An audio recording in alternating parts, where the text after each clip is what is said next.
این چند سخنی که ما میگوییم در یک جایگی با شما به خانه هایشان برده رسانند.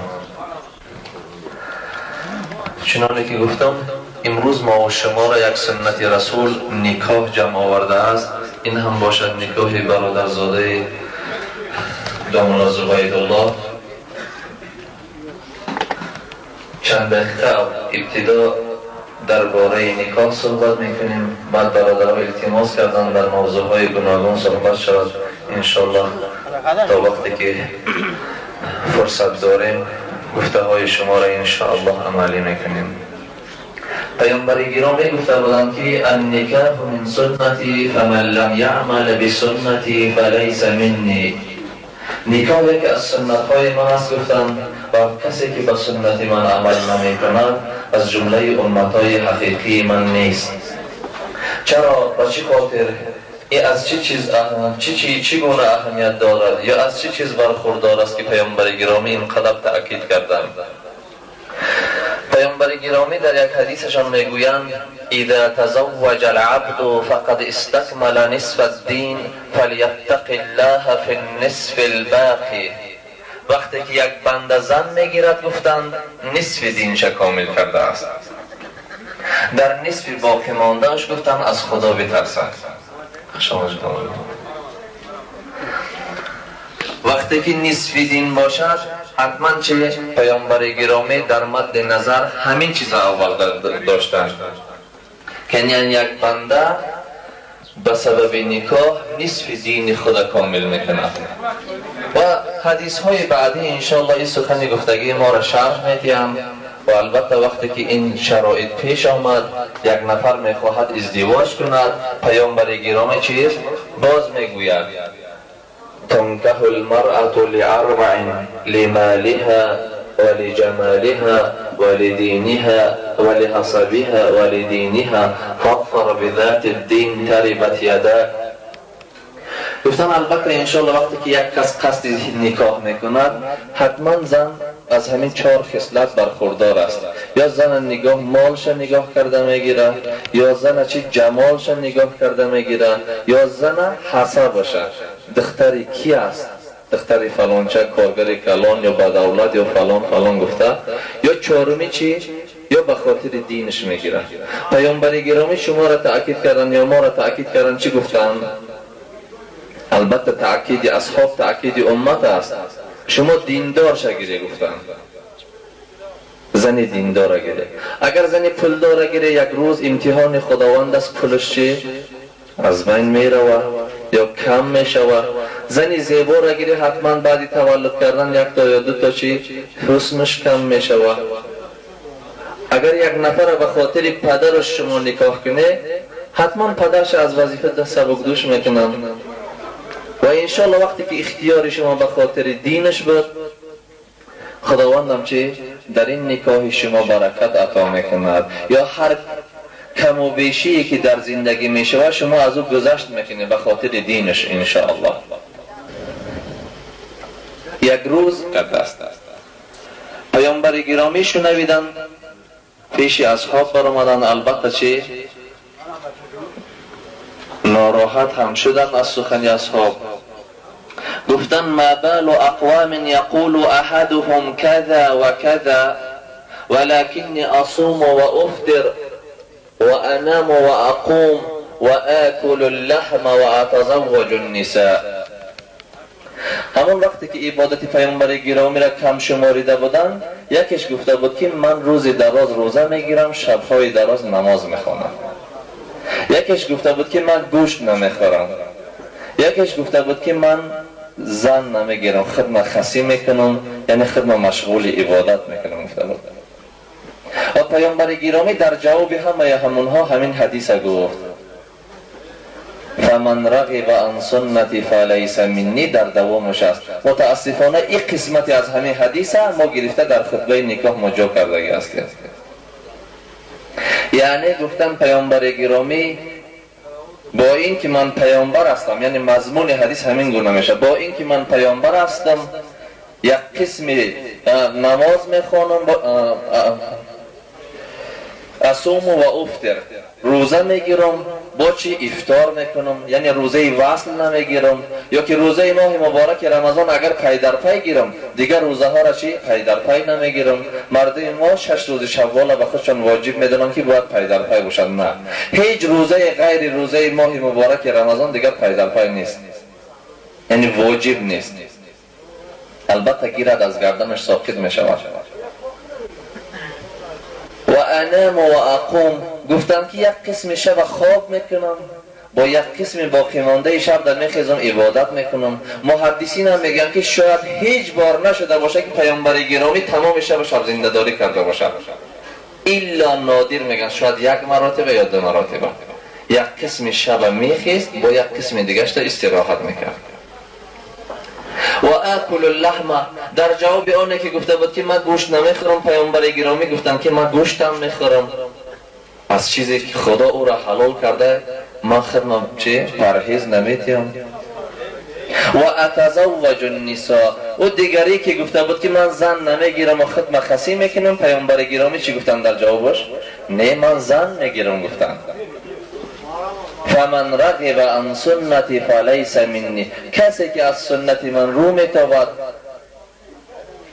یا که میل از سنت من به دیگه طرف میکند، او از جمله امتای حقیقی من نیست. فلیس منی یعنی مراد این نیست که امتی من نیست، یعنی از جمله امتای کامل الایمان من نیست، یعنی ایمانش صحیح نیست، ایمانش کامل نیست. یعنی عبادات شرط کمال است، شرط صحت نه. اگر کدام از عبادات تقصیر شود در زندگی، او آدم مؤمن کامل است. این معنا رو نداره که با کلی مؤمن نیست. علی کل حال چند دقیقه ما درباره یعنی نماز رسول صلی الله علیه و سلم صحبت میکنیم. شما هم حدیث عبدالله ابن عمر، حدیث مشهور، بنی الاسلام علی 5 شهادت ان لا اله الا الله و اقام الصلاة و ایتاء الزکات و حج البیت و صوم رمضان، بارها شنیدگی هستید. پیامبر گرامی چی گفتند؟ اسلام بر 5 چیز بنا شده است. نخستینش کلمه شهادت. ما در این موضوع همراه دامولا عبدالله، همراه دامولا رحمت الله، همراه دامولا شهاب الدین بارها با شما صحبت داشتیم درباره توحید. امروز میخواهیم صحبت خود درباره قسمت دوم و اقام الصلاة، برپا داشتن نماز صحبت کنیم. به خاطر چی؟ پیامبر گرامی گفته بودند وَاعْلَمُوا أَنَّ أَفْضَلَ أَعْمَالِكُمْ الصَّلَاةُ، ای مسلمانا شما دانه که بهترین عمل شما این نماز است. حتی 3 مرتبه تکرار کرده بودند. یک روز یکی از اصحاب پرسید ای پیامبر گرامی ای العمل افضل؟ گفت که الصلاة. ثم ماذا؟ الصلاة. ثم باز چی گفتن؟ گفت که باز هم نماز. 3 مرتبه هم که پرسان شدند که ای پیامبر گرامی بهترین عمل کدام است؟ گفت که بهترین عمل این نماز است. وقتی که بهترین عمل نماز باشد پس باید ما نماز گذاریم. شما و نماز رسول صلی الله علیه و سلم مانند باشد. رسول صلی الله علیه و سلم چی گفته بودند؟ صلوا کما رأیتمونی اصلی، شما نماز خونه چگونه که من نماز میخونم یا بگونه که من نماز میخونم. چخیلی که شما میخواهیم نه. اگر ما چخیلی که میخواهیم عبادت کنیم، همه مردمی روی دنیا عبادت میکنن. عبادت آن است که خدا و پیغمبر فرموده استش. اگر نگفتیم که هر کس به نحو خودش عبادت میکنه. بت پرست هم میگه من خدا را میشناسم، مسیحی هم میگه من خدا را میشناسم، یهودی هم میگه من خدا را میشناسم. خداشناسی یا عبادت خدا باید در چارچوبه فرموده خدا و پیغمبر باشه.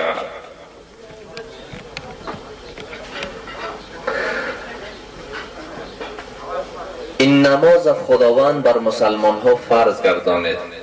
ان الصلاة كانت على المؤمنین کتابا موقوتا. خداوند در این سوره، در سوره نساء آیه 103 میفرماید این نماز بر مسلمان ها در وقتهای معین فرض گردانیده شده است. در وقتهای معین، یعنی وقتهایی که شما از حدیث جبرئیل میدانید که یک روز پیامبر گرامی را آمد و اول نمازها را تعلیم داد، روز دیگر آمد و پایان وقت نمازها را تعلیم داد. انا همون نماز در وقتهای معینش الا که رسول صلی الله علیه و سلم سنت خودش گذاشته باشه. جمع صلاتین ده چی؟ به سنت رسول صلی الله علیه و سلم چگونه ای که ثابت شده است ما باید همون گونه نماز خونیم. و الا از این آیت صراحتاً برمی آید که نماز در وقتهای معین شده فرض شده است. خلاصه پیامبر گرامی پیش از آن که ما و شما را نماز خوانی ماده امر کنه، اول فضیلت های نماز گفتند.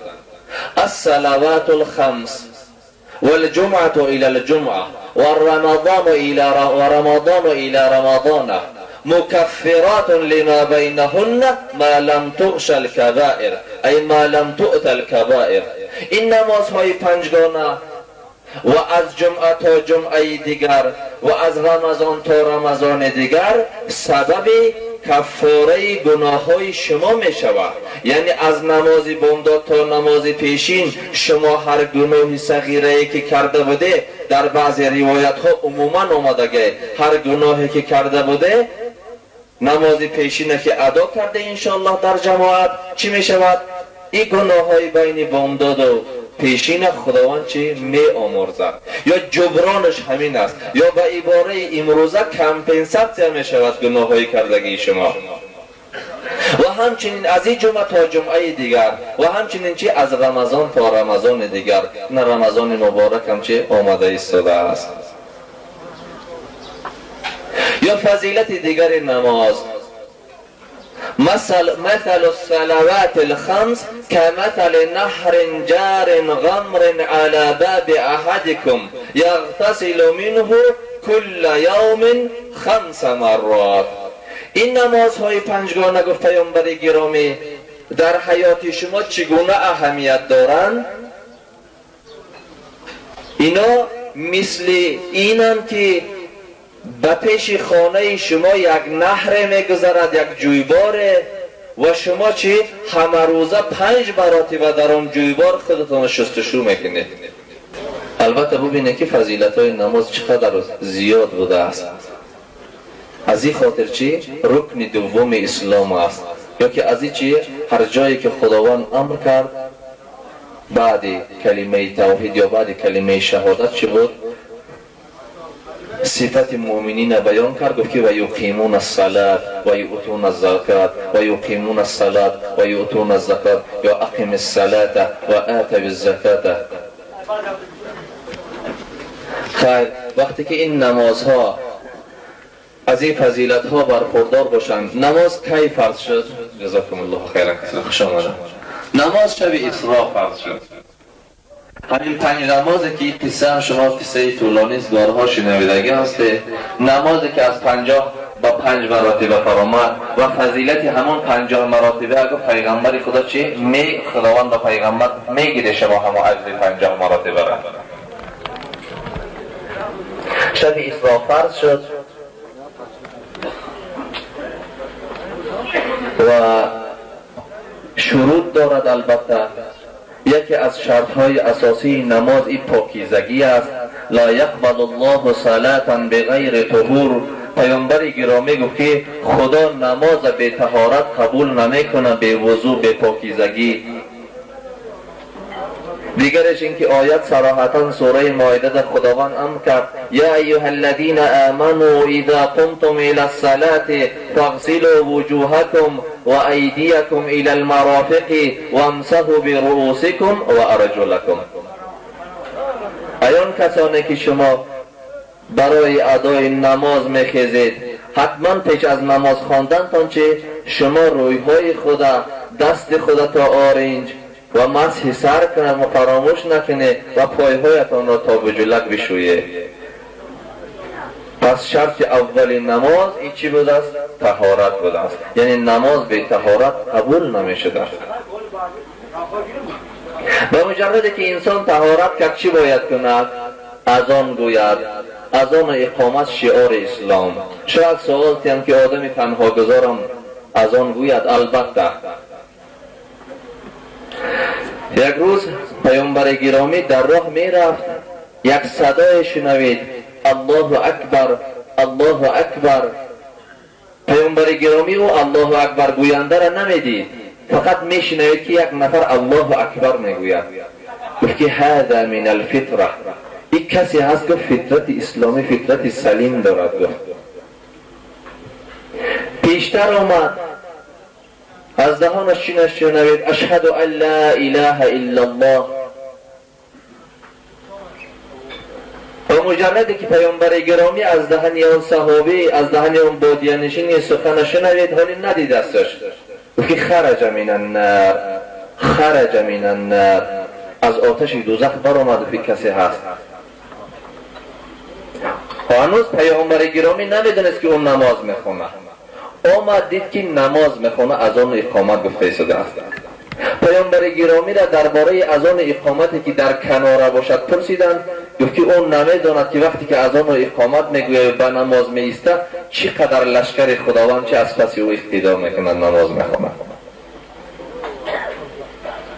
همین حدیثی که گفتیم خرج من النار دلیل است برای ما، خصوصا برای احناف یا برای متأخرین، که تارک الصلات کافر نیست. تارک الصلات گناه کبیره کرده است. اگرچند پیامبر خدا میگه العهد الذی بیننا و بینهم الصلات فمن ترکها فقد کفر.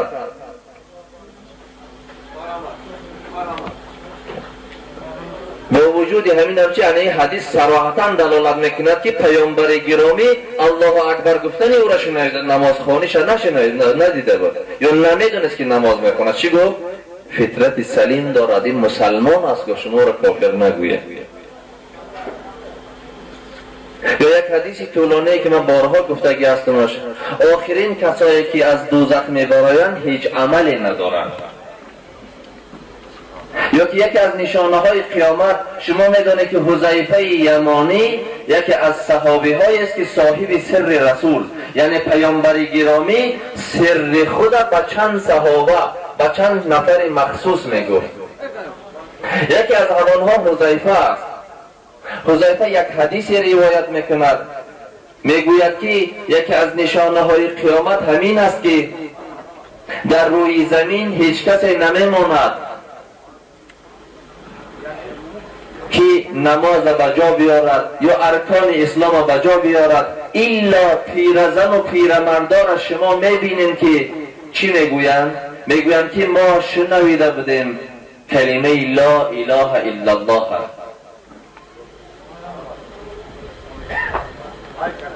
یادش نامش از یادم رفت که بود درباره حذیفه پرسید که ای حذیفه، این لا اله الا الله با اونا چی کمک میکنه؟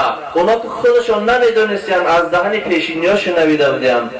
میگه حذیفه روش گردونه. باز پرسیدمش، گفتم که ای حذیفه، تو میگی روزه میشود یکی از نشانه های قیامت است، قرآن برداشته میشود در یک شب، از او یک آیت هم در روی زمین باقی نمیمونه، یا که اسلام چنانه که نقش و نگار از بالای جامعه یا از بالای متریال به سبب پوشیدن یا به سبب در زیر آفتاب گذاشتن رنگش میرود، از اسلام چیز باقی نمیمونه الا اصل اسلام، الا اون چیزی که خدا از ما و شما خواسته است. خدا از ما و شما چی خواسته است؟ یگانگی خدا باید اعتراف شود، معبود بودن خدا باید اعتراف شود. لا اله الا الله، لا معبود الا الله باید اعتراف شود. همین کلمه میمانه و بس. رفیق حذیفه یمانی میگه 3 مراتبه پرسیدم، در سوم مراتبه حذیفه چی گفت؟ گفت که ای لا اله الا الله اونا را از آتش دوزخ نجات میدهد و بس. یعنی برای عملهای انجام ندادهشان در درگاه خداوند چی؟ جواب میگویند. لیکن چی؟ اخیراً همین کلمه اونها را از آتش دوزخ نجات میدهد. این دلیل قوی ترین است که تارک الصلات کافر نیست. تارک الصلات گناهگار است. همه را فتوایی که کفر ندیه، مردم را جمع کنه، مسلمان مصلح می شود، مسلمان چی جمع کننده می شود، مسلمان مردم دور نمیگیرزون از مسجد ها.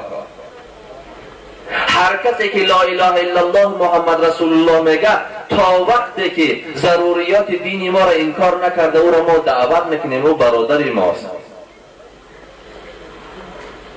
شیخ البانی رحمه الله یک مثال خیلی قوی میبیاره. شما ببینید که در اجتهاد بسته نیست، این حجت است. این حدیث از دوره رسول صلی الله علیه و سلم تا به ما به مراتب از دهان علما آمده، اما اجتهاد شیخ البانی را بینید.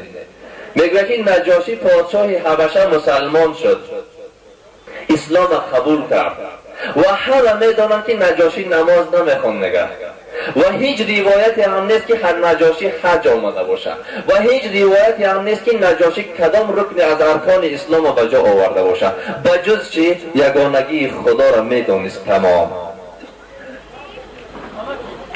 و اونهایی گویند که شاید اسلام به نجاشی فقط توحیدش رسیده بود، میگه خطا میکنند.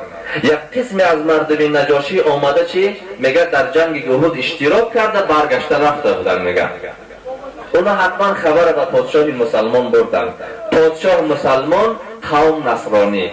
روزی که نجاشی از دنیا گذشت پیامبر گرامی چی گفت؟ ان اخا صالحا لکم قد مات، یک برادری صالحی شما گذشته است. گفت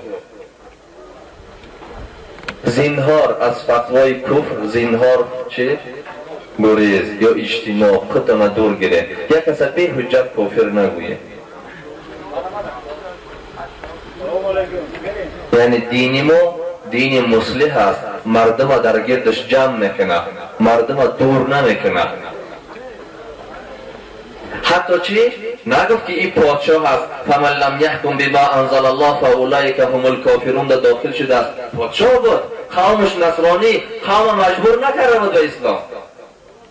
چرا پیامبر گرامی این فتوا را ندادش؟ مگر پیامبر گرامی از ما گرده بهتر نمیداند که فمن لم یحکم بما انزل الله فاولئک هم الکافرون کی داخل می شود؟ حتی فاسقی در عقیده نگفتش. چی گفت؟ یک برادر صالحی ما و شما امروز گذشته است، جنازه غایبش خواند و همین جنازه غایبم طبق فرموده امام ابو حنیفه رحمه الله تنها برای کسانی است که در جایش جنازه نشده باشند. یک نفر در روسیه اگر دفن کردند کسی یافت نشد که او را جنازه خانه، فقط زیر خاکش کردند، ما در همینجا جنازه شخانه می شود. اما یک نفر جنازه کرده باشند احتیاج به جنازه دوم واقعا نیست. البته می تواند یکی از نزدیکاش بیا بالای قبرش در جنازه خانه، چنانه که پیامبر گرامی یک زنی سودا، زنی که سودا نام داشت، مسجد رسول صلی الله علیه و سلم جاروب میزد و روزی شد که پیامبر گرامی آمد و سودا را ندید. پرسان کرد که سودا کجاست؟ گفتن سودا گذشت از دنیا، ما شما را تشویش نداده او را چه به خاک سپردیم. پیامبر گرامی بالای قبرش آمده جنازه شد. الا انم. خلاصه صحبت ما درباره نماز بود. نماز رکن دوم اسلام است یا بینای دوم اسلام است. نماز چگونه باید ادا شود یا که فضیلت های نماز گفتیم. مؤذنا بعد از طهارت دیگر چیزی که برای نماز ضروری است اذان است. اذان شعار اسلام است. گفتیم فرق نداره برای تنها گذار و با جماعت میخوندگی، حتما اذان و اقامه گویه، حتما. بعد پیامبر گرامی مؤذنا را چی توصیف میکنه؟ کوشش کنه که در نماز پیش از همه حاضر شوه. به خاطر چی؟ به خاطر کوشش کنه که با مؤذن شوه در نماز، در جای نماز. المؤذنون اطول الناس اعناقا یوم القیامه. پیامبر گرامی که این مؤذنا روز قیامت گردناشان بلند است. البته این معنا را نداره گردنای اونها از گردنای حاضر بودگیشان بلند میشود، یعنی اونها نمایان هستند در قیامت. مؤذنا در قیامت چی؟ نمایان هستند به خاطر اذان گفتنشان. من اذن 12 سنه وجبت له الجنه. کسی کسی پیامبر گرامی گفتند 12 سال اذان میگوید، این حدیث صحیح است. کسی 12 سال اذان میگوید، البته مسلمان باشد، با اخلاص باشد، چی؟ گفته خدا و پیغمبر را به جا بیارد، جنت به او واجب می شود.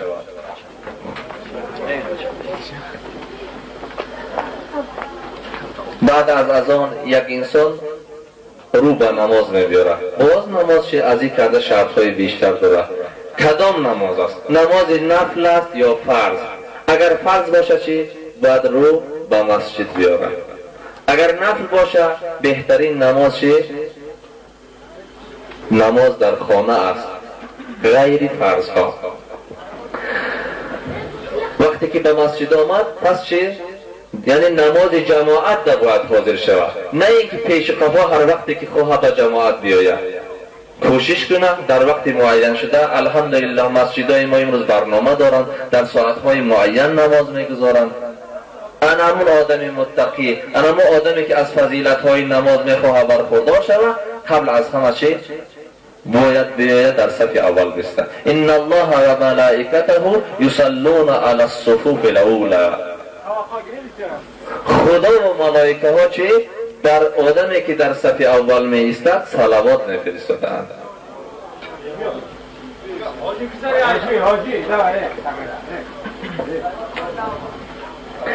صلاة الجماعة تفضل على صلاة الفرد ب25 درجة وفي رواية ب27 درجة.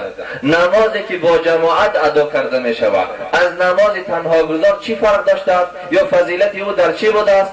25 مراتبه برتری داشته است از نماز تنها گذار. ترغیب رسول به جماعت. حکمت های جماعت خیلی زیاد است، وقتی ما تنگی میکنه. حتی چی گفتم؟ لینتهین الناس عن ترک الجماعه او لاحرقن بیوتهم. یا مردم حتما جماعت نآمدن ترک میکنن یا من خانهاش نمیرم چه علو سر میتم. یعنی یا حتما به مسجد میبیاین یا که من خانهاش نمیرم علو سر میتم. یا در یک حدیث دیگه میگوید هممت ان امر احدا که یصلی بالناس ثم اذهب و احرق علی الذین یتخلفون عن الجماعه بیوتهم. میگه من تصمیم گرفتم یک نفر امام قرار دیم و خودم روم خانه های مردم را تفتیش کنم، کسی که به نماز جماعت حاضر نمیشود خانه هاشون علو سر دیم. تهدید رسول صلی الله علیه و سلم است. تهدید میکند پیامبر گرامی.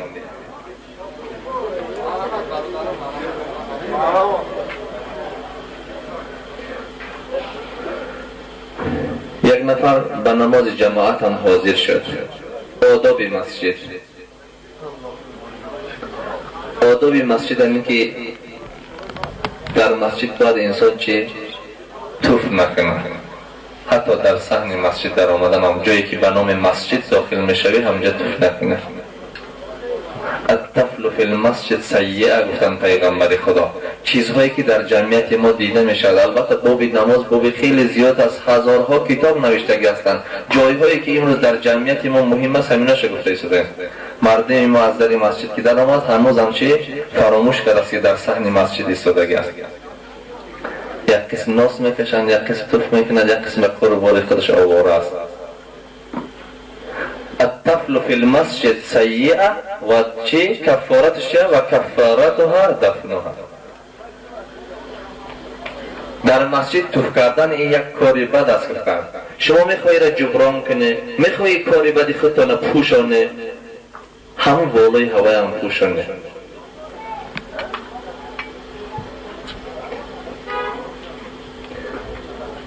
گفتیم نماز فرض باید چه؟ حتما با جماعت ادا شود. افضل الصلاة المرء فی بیته الا المکتوبه. پیامبر گرامی گفتن بهترین نماز انسان همون هست که چه در خانهش ادا شود مگر نمازهای فرض. و نمازهای فرض همین نمازهای 5 وقته را در نظر دارد. البته در حق دیگر نمازها نیز اونهایی که مخصوص پیغمبر خدا تأکید کرده بودند با جماعت ادا کرده شود. یکی از آنها نماز تراویح است. اذا قام الرجل مع الامام حتى ينصرف كتب له قيام الليل. یعنی این چیزهایی که مخصوص به سنت رسول صلی الله علیه و سلم ثابت شده است، ما حتما این را در زیر نظر داریم. ما در ابتدا گفته بودیم که صلوا کما رأیتمونی اصلی، شما نماز خوانید چگونه ای که من نماز میخوانم. نماز رسول صلی الله علیه و سلم در رمضان همیشه بود، یعنی 3 روزی که پیغمبر خدا با جماعت ادا کردند، یا نماز پنجگانه از چی بود، یا نمازهای نفلش در خانه بود رسول صلی الله علیه و سلم. به خاطر چی؟ به خاطر چی نمازهای نفل در خانه گفتن؟ به خاطر که فرزندا دانند، فرزندا عائله های شما دانند که یک چیز نماز میگویند در خانه ادا می شود، یا چی؟ اجعلوا من صلاتكم في بيوتكم لا تتخذوها قبورا یا لا تجعلوها قبورا. شما یک قسم نمازاتون در خانه هاتون قبرستانی نگردانه. خانه که نماز خوانده نمیشود، خانه که قرآن خوانده نمیشود چی؟ قبرستانی در تشبیهش کردن پیامبر گرامی. لا تجعلوا بیوتکم مقابر فإن الشیطان ينفر من البيت الذي تقرأ فيه سورة البقره. پیغمبر گرامی گفتن شما خانه هاتون قبرستانی نگردانه، زیرا شیطان از خانه ای که اول و آخری به سوره بقره، بعضی در روایت ها آمده است که مجملا در خانه ای که سوره بقره خوانده می شود شیطان از اون خانه فرار میکنه، میگریزه، شیطان جا نداره. دیگر این که گفتیم که ما فرزندان ما را امر به نماز کردن نمیتونیم، شاید اونها چی خودشان از ما تعلیم گیرن. اگر چه پیامبر گرامی گفته بود مروا صبیانکم بالصلاة و هم ابناء 7 سنین، شما فرزنداتون امر به نماز کنید. گفتن در 7 سالگی. هیچ کسی را ندیدیم که در 7 سالگی فرزنداش امر به نماز کرده باشه. باور کنید خفه نشوند دامولای گرامی، حتی دامولای را ندیدیم که بچه 7 سالش مسجد بیاید، میگیم خرد است. واضربوهم علیها و هم ابناء 10 سنین. اگرچه در 7 سالگی قبول نکردن، 10 سالگی شما اونا را لعب کنید، البته در رو نزنه. ولا تضرب الوجه، پیغمبر خدا گفتن از زدن در رو خودداری کنید. و فرقوا بینهم فی المضاجع.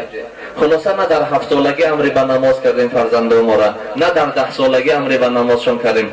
شاید از همین نمازهای نفلی که ما در خانه میخوانیم چه اونا چه محبت به اسلام، محبت به نماز پیدا کنند.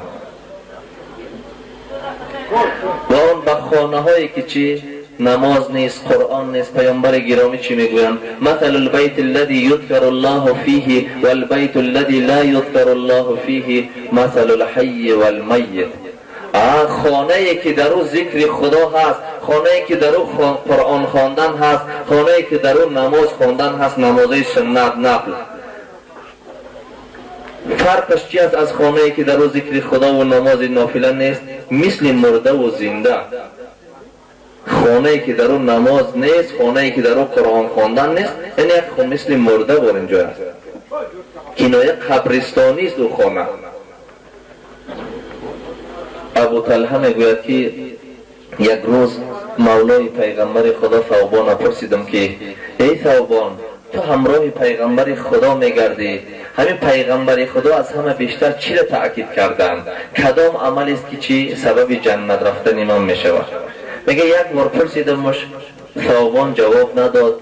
دویم بار پرسیدمش، جواب نداد. سوم بار پرسیدمش، گفت که ای ابو طلحه، همین عین سوال تو را من پیغمبر خدا داده بودم. چی سوالی که تو مرا دادی؟ من پیغمبر خدا دا گفته بودم که کدام عمل بهتر است که سبب جنت رفتن ما می شود؟ گفت که علیک بکثرت السجود، تو نماز بسیار خوان. گفتم فانک لا تسجد سجدة الا رفعك الله بها درجة و حتی بها عنك خطیئه. گفت که هر سجده ای که تو میکنی خدا به سبب این سجده تو را 1 درجه میبرداره، و به سبب همین سجده ای تو چی؟ 1 کمبودی تو را خداوند چی؟ 1 کوتاهی تو را خداوند، کوتاهی در عبادت تو را خداوند چی؟ محو میکنه. یعنی همین چیز گفتن شما را نجات میده. ابو ذر غفاری هم میگفت که یک روز پیغمبر گرامی یک درخت گرفت، درخت زمستانی بود، یعنی شاخچه‌ای که زمستان خشک شدگی بود، بعدم تکی داشت، یکی لرزانی داشت، میگه برگاش ریخت.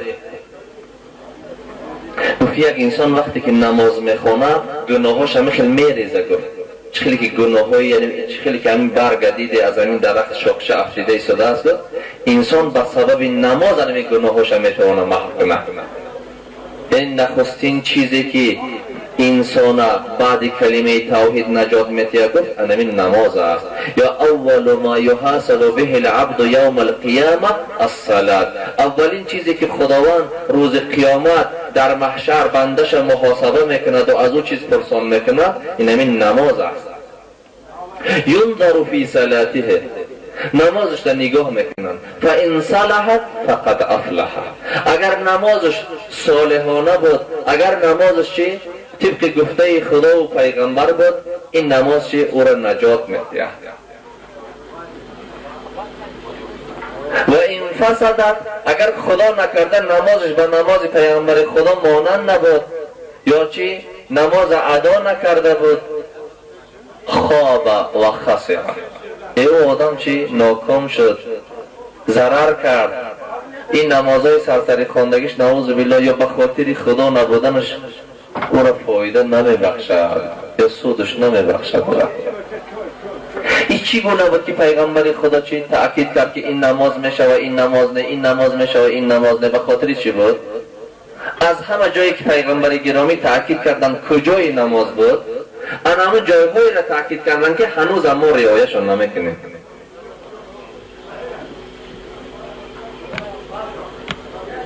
شما میدونه قصه صحابی یا قصه المسیء صلاته، آدمی که نمازش بعد انجام دادگی بود. یک روز پیامبر گرامی در مسجد بودند، یک صحابی آمدند سراسیمه نماز خواندند، همراه پیغمبر خدا سلام کردند، پیغمبر خدا اونو برگرداندند، گفتن رو نماز خوان، ارجع فصلی فانک لم تصلی، تو برگردون نماز خوان، این نماز نخوانده، این نماز نبود. باز رفتن سراسیمه نماز خواندن، آمدن پیش پیامبر گرامی، باز جوابشان دادن. سوم مراتبه چی گفتن صحابی؟ گفتن ای پیغمبر خدا، ما ازی کرده بیشتر نماز خوندن نمیتوانم، این نمازی من اینم خالی های یا من همیشه یادش گرفته هستم. پیغمبر خدا چی تأکیدش کردن؟ اولش اگر وضو گرفتی وضوی خوب گیر و نماز خستی طهارت خوب کن، رو به قبله ایستادی الله اکبر گفتی یک مقدار قرائت کن، سوره فاتحه را خوان، یک مقدار از قرآن قرائت کن. و از همه جایی که سخت تأکید کردن چی گفتن؟ وقتی که رکوع میکنی آرام گیر در رکوع، از رکوع که برمیخیزی سمع الله لمن حمیده میگی بازم آرام گیر. همه از سمع الله لمن حمیده گفته آرام گرفتنش نیست در تاجیکستان، خیلی که اکا هست نیست به اون معنایی که اکثر حکم کل میگیرن. میگوین جد مولای محترم هستن شاید اعتراض کنه، نیست گویا اکثریت که نیست تمام. همین جایی که پیغمبر خدا یا شما باور کنید چیزی را که خدا و پیغمبر تأکید کردن همون چیز نیست در تاجیکستان، چیزی را که نگفتن همون چیز مردم ما سخت میقفه. این مردم ما چی گفته است؟ خپید است که بابای بیبیم 70 سال کاره میکنن، بابای بیبیم ماش سر تخته کاره میکنن، بابای بیبیم یکتیش دودای میکنن، بابای بیبیم شبی برات 100 رکعت نماز خوندن میخونن. نخونده پیغمبر چی؟ عایشه مادر میگه که ما کان یزید فی رمضان ولا فی غیر رمضان علی 11 رکعه. پیغمبر گرامی نه در رمضان نه در غیر رمضان از 11 رکعت زیاد نماز خواندگی نیست. باور کنید در خود ما جبر میکنیم، میگم که چیزی که خدا و پیغمبر نگفتن میکنیمش، دین حسابش میکنیم. یا جای دیگری که تأکید کردن چی؟ این سجود بود.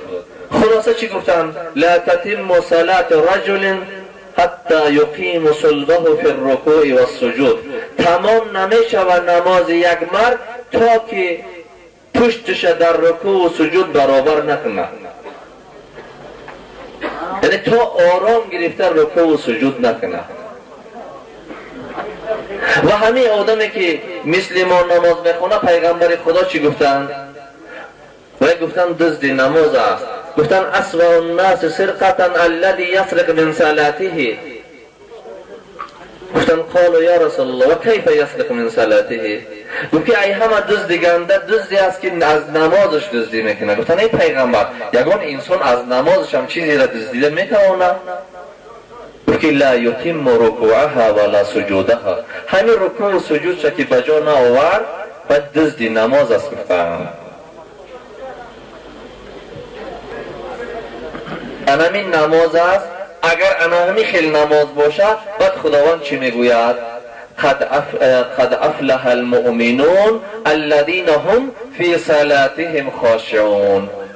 مقصد همه از نماز خواندن البته نجات از آتش دوزخ است یا امید جنت است.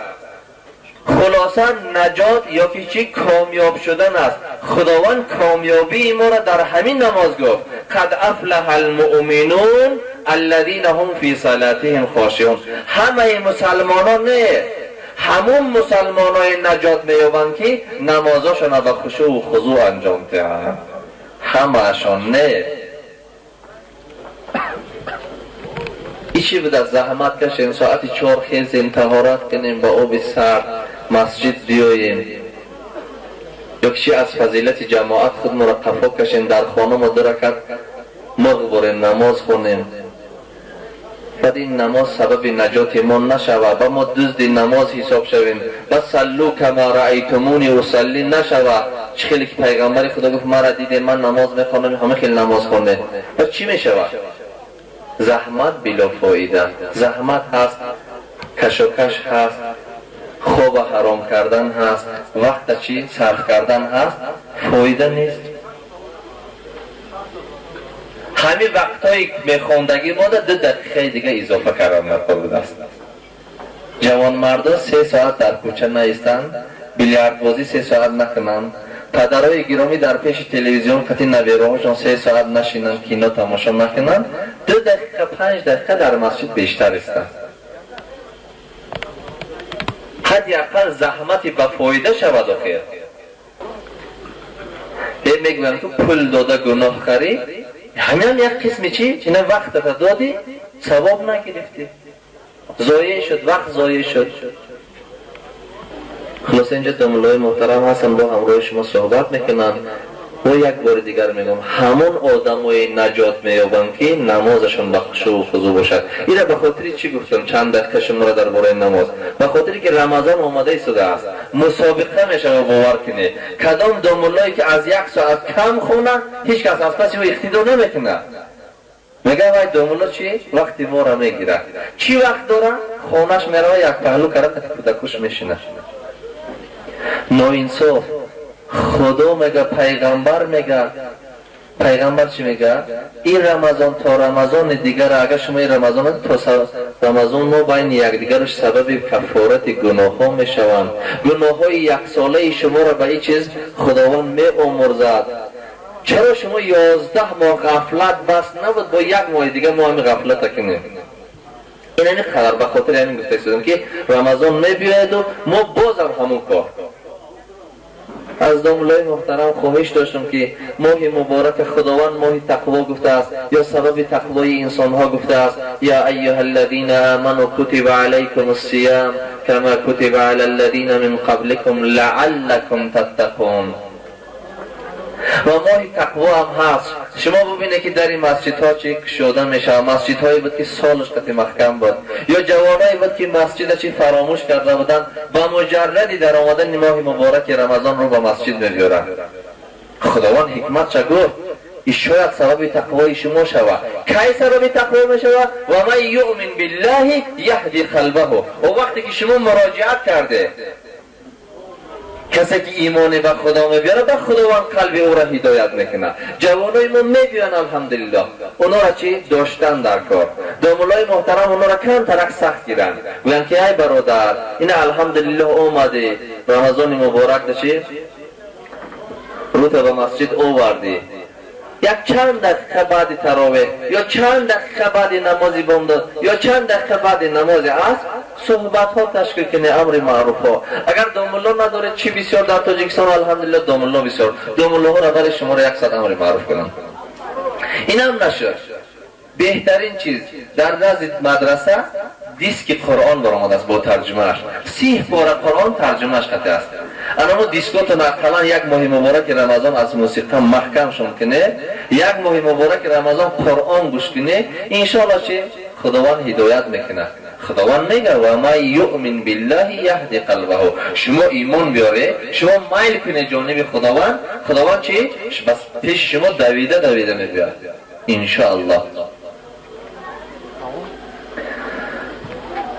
صحبت من طولانی شد.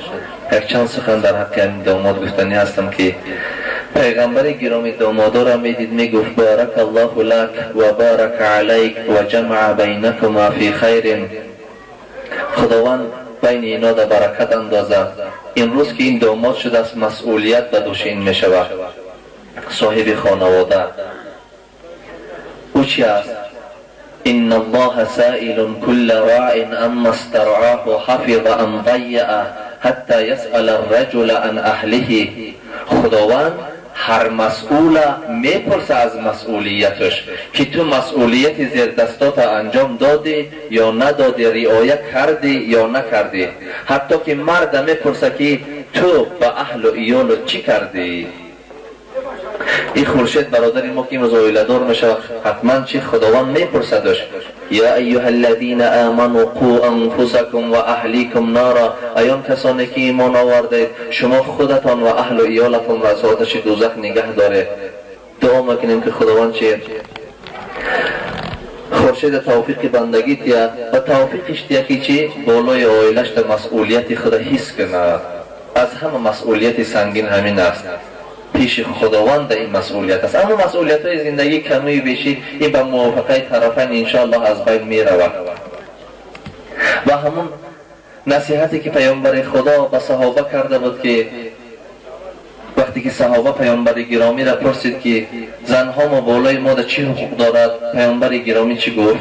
ان تطعمها اذا طعمت و تکسوها اذا اکتسیت ولا تضرب الوجه ولا تقبه ولا تحجر الا فی البیت. گفت که زنت بالای تو در همه حقوق داره که نان خوردی نانش میتی، خوراک خوردی خوراکش میتی، لباس پوشیدی لباسش میپوشانی، در روش نزن. گفت اگر جنجال هم شده در روش نزن. نه نبی صلی الله علیه و سلم عن الضرب فی الوجه، پیامبر گرامی از زدن در رو من کردم. ولا تقبه، سخن زشت هم نگو، یعنی دشنامش نته. متاسفانه جوانای ما اینا را جوان هم گفتن نمیشه، مادر زناشون دشنام میتن. امروز مادرها از بین پدر زناشون دشنام میتن. همین مصیبت پدر دشنامتی یا مرد دشنام دادن مثل زنک در یگان جا غیر تاجیکستان نیست. این در حقیقت مصیبت است. مصیبت اصل 21 بالای تاجیکستان ده. یک مصیبت اصل 21 این است که هنوز هم جوانای ما لانکه بازی و قرطه بازی میکنن، در قشلاق جایها بجل بازی میکنن. یک مصیبت شامینه که در هیچ جای دنیا یافت نمیشه، پدرها را دشنام میتن. این مادرها که از ماده برام از گفتگی بچه‌ها با پدرها در رسیدن. ولا تهجر الا فی البیت. اگر در زندگی یگان نافهمی هم شد شما جاگاه های خوابتان جدا کنید، قهر کرده برآمده نروید. خداوند کند که در قطار خورشید همه ما را اهل توفیق گرداند و از این سنت های رسول صلی الله علیه و سلم چه پیرویش ما را نصیب کند. و آخر دعوانا الحمدلله رب العالمین و جزاکم الله خیر الجزا.